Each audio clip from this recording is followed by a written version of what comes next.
typically by the financial institution which curtail the freedom of the management to run the business.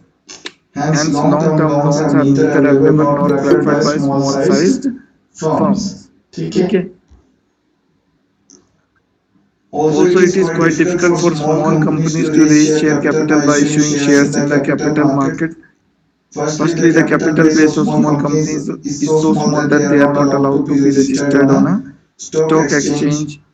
Since the size of the issue will be small, cost of issuing shares will be more in comparison to the large sized companies. Third, there is a risk of loss of control by existing shareholders because the shares of small company are not widely scattered and new shareholders can easily organize to get control of the company.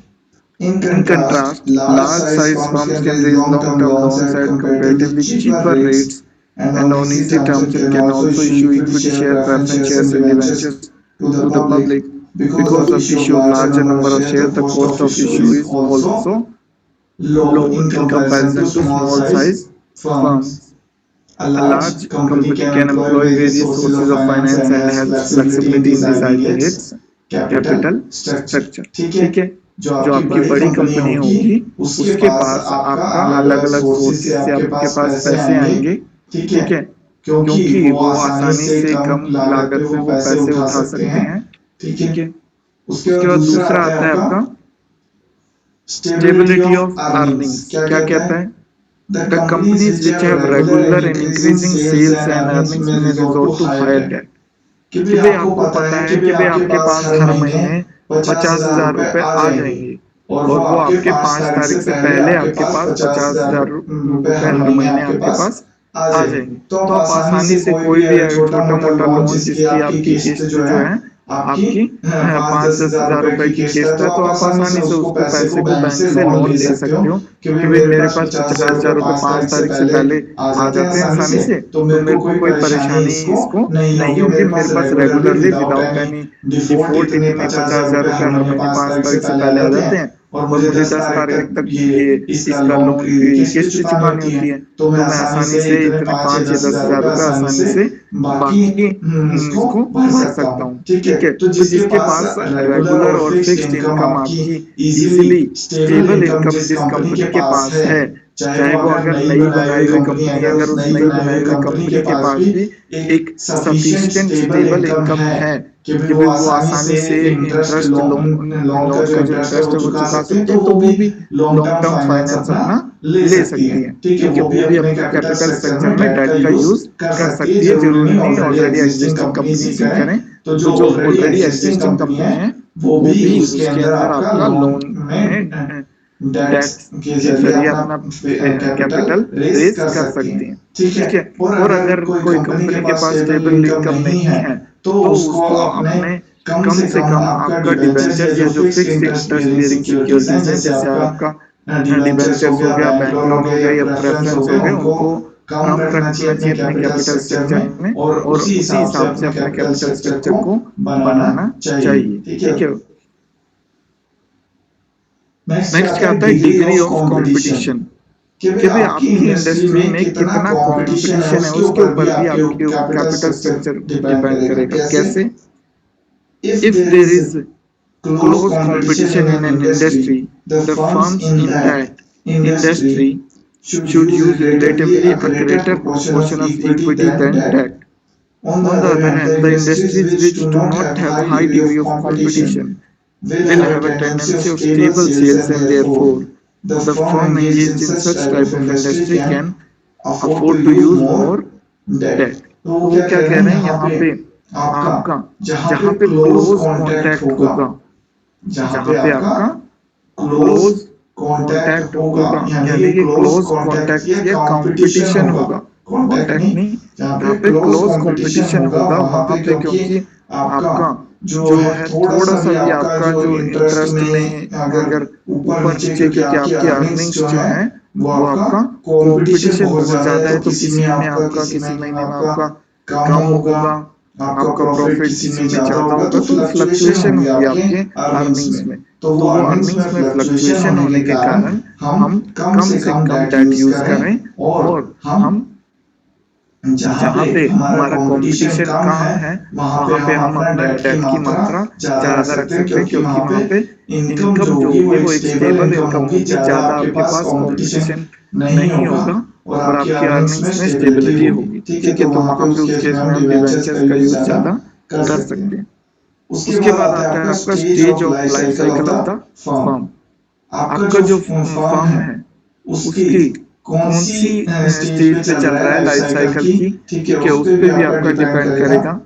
अगर वो जो है initial stages में है तो वो अपना equity को ज्यादा इस्तेमाल करेगा या करना चाहिए इक्विटी को, ठीक है। और जैसे जैसे उसका बिजनेस ग्रो करता जाएगा, ग्रोथ स्टेज पे, एक्सपेंशन स्टेज पे, आपका सैचुरेशन स्टेज पे, ठीक है, तो वो उस हिसाब से अपना जो कैपिटल स्ट्रक्चर है उसको भी अपना धीरे धीरे डिवेंचर बढ़ाता गया। और उसके बाद जब वो बहुत ही अच्छी पोजीशन पे आ गया तो अपने डिवेंचर्स के अब वो अपने फिक्स्ड इंटरेस्ट की भी पेमेंट कर सकता है, प्रेफरेंस को डिविडेंड भी दे सकता है। तो ज्यादा से ज्यादा वो अपने अच्छी अगर अपॉर्चुनिटीज उसे दिख रही है और उसकी अगर कैपेबिलिटी है डिवेंचर इंटरेस्ट लेने की, तो ज्यादा से ज्यादा डेट अपना कैपिटल स्ट्रक्चर में यूज कर सकता है, ठीक है। तो यहाँ पे क्या है, if a firm is in its initial stages the chances of its failure would be high, hence it should put more emphasis on the use of equity capital. It should avoid the use of long-term loans which require fixed payment of interest. When the firm grows and reaches maturity, it may resort to long-term debts. ठीक है, जब वो stable position में आ जाए, mature में, growth expansion stage में आ जाए, उसके बाद वो more and more preference and debentures fixed interest bearing securities से पैसा उठा सकती हैं, ठीक है। नेक्स्ट क्या आता है आपका interest coverage ratio. Interest coverage ratio का फॉर्मूला क्या होता है भाई?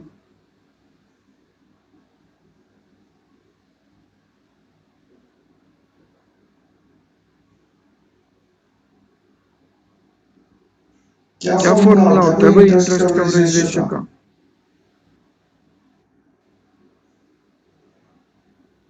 कि इंटरेस्ट, हाँ जी, इंटरेस्ट कवरेज रेशियो का formula interest coverage ratio equal to profit before interest and income tax upon a fixed interest charges.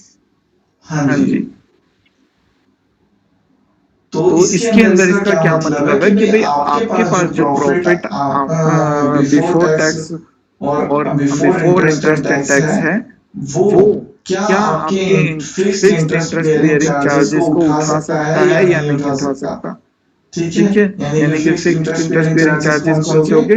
Debenture interest, bank loan का interest, या प्रेफरेंस का जो डिविडेंड है, फिक्स्ड रेट ऑफ डिविडेंड है, उनको उठा सकते हैं या नहीं उठा सकते, ठीक है। पर क्योंकि यहाँ पे आपका इंटरेस्ट कवरेज रेशियो है, तो यहाँ पे आपका डिविडेंड प्रेफरेंस डिविडेंड नहीं आएगा, यहाँ पे आपका बैंक लोन और डिवेंचर इंटरेस्ट आएगा, ठीक है।